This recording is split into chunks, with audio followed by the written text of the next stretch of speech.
Hey Beer Geeks, Nitch here. Today's the 26th of May 2016, and here is your beer news of the last week.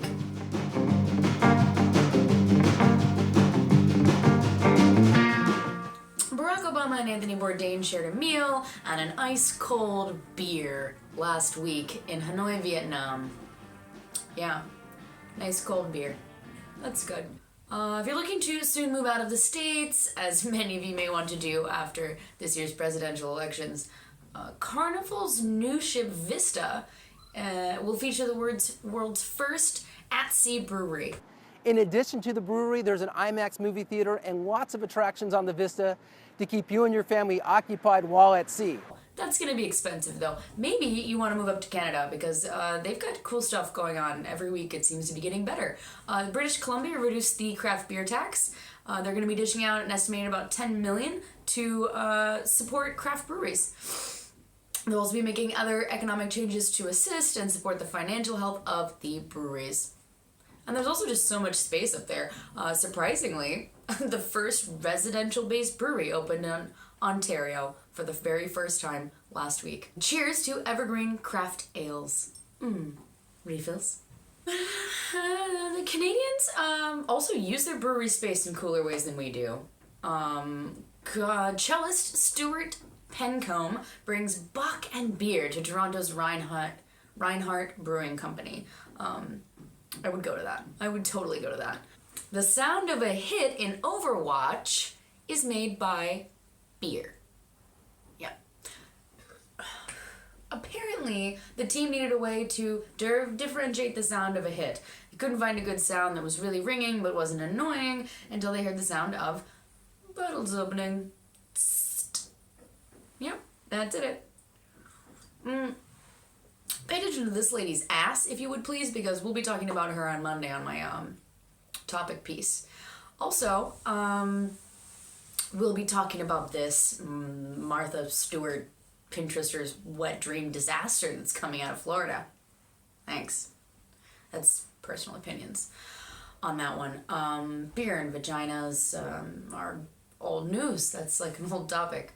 Photo of the week. Ninja vs. Unicorn from animebeers.com. Check them out. Best and longest running collection of wonderfully curated anime beer photos on the internet. I'm a longtime fan. Sam Galardoni of Dogfish Head Brewing turned 47 this week. I said, what do you want? She said, a Budweiser. Girl, you must be on more drugs than my homies down at Pfizer. She said, I like the taste, it pays the bills. I got a corporate deal with the macaroni grill. They're getting 40 kegs and only buying 30. Why play fair when you can play dirty? From the top, shall we? Elysian Brewing celebrates 20 years at the Seattle Center, which falls right in line with a nice story from craft brewing business about beer Voltron, or how AB InBev has been caught monopolizing the beer selection at music venues in Seattle. With big guys buying all the brands, it's hard to tell, said Brian Smith, spokesman for Washington State Liquor and Cannabis Board. I wouldn't know, and I drink beer.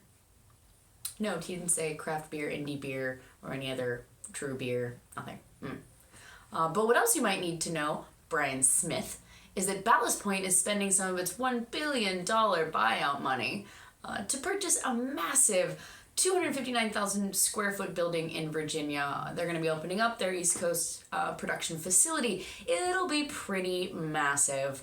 They might put in a restaurant or a spa, a cloning facility, a gym, a dinosaur A-train with killer flying lizards, whatever Sugar Baby Ballast Point wants, really, because, you know, Big Daddy AB InBev is footing the bill, so.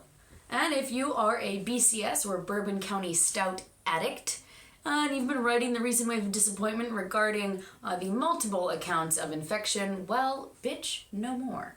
The always heartfelt and honest Good Beer Hunting crew sat down this morning in a podcast with Jared Jankowski of Goose Island Beer Co. for some serious unscripted talk. He says dealing with the infection ordeal has changed the way that he looks at the world. No joke. And regarding to not responding to the public outcry sooner, he said this. I don't think people like a generic, thanks, we're looking into it sort of response. I wanted to have something a little more concrete and to be thorough and to get through this process in a way that had... It's a great podcast. Check it out. You can also check out the short notes in the link below. Everything here is going to be linked below. Naturally. And if you could just take a minute to go ahead and subscribe right now, thumbs up, I would super appreciate it, because then I would know that you guys are into this stuff. But if you're not into the heartfelt feelings of good beer hunting podcast, then there's another great podcast coming from down under. The Brews News guys. They actually sat down for Good Beer Week and they put a bunch of people who have really opposing opinions on one topic and they just let them verbally duke it out. It's a really great list. Intense. Opinion-packed. Really good. But, that's like nothing compared to what they found in China. People were digging. Some scientists were digging around the central plains of China and they found a 5,000-year-old homebrewing kit, or like a travel kit, basically. This pottery stuff. See? You bitch about your equipment. In that, they found some of the dregs and they did a little bit of a, science magic on it. And they found that 80% was from millet and barley and about 10% from tubers, with like yams or lily, which of course is going to make it like a little bit sweeter or palatable in some way. The thing is that barley was a really unexpected find. It predates the macrobiological remains of barley by 1,000 years. So basically, they think that barley was brought over just to make beer. Yes. Camera, Campaign for Real Ale in the UK, wants to remind drinkers that the beer is not only the national drink of the UK, but it's also low in sugar and absolutely fat-free. I just love when science says things that I want to hear. Look at how pretty this is.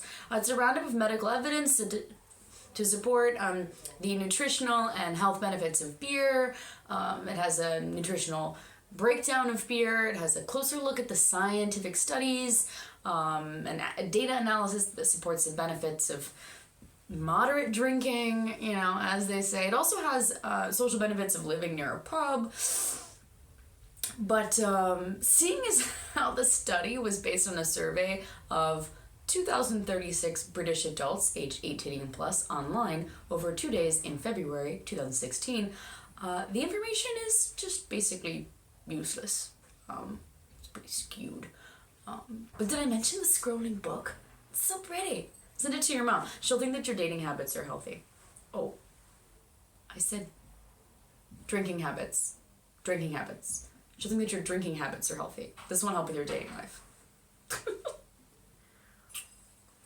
Here in Paris, Alabiak Malabia will be opening up their third location in Montreuil. I walked past there yesterday, and I didn't even know that I was passing it. So it's gonna be awesome. Their party will be June 3rd. Bureaucracy is doing a tasting of a new French brewery called O'Clock, and they're shopping the 13e, 5 to 8 tomorrow, Friday, the 27th of May, 2016. I may or may not be there, but I will be periscoping tomorrow. So connect with me on Periscope or on any of your social media favorites, because I've got all of them. tastingniche.com. Thank you guys for hanging out. There is your beer news for the week. Cheers to that.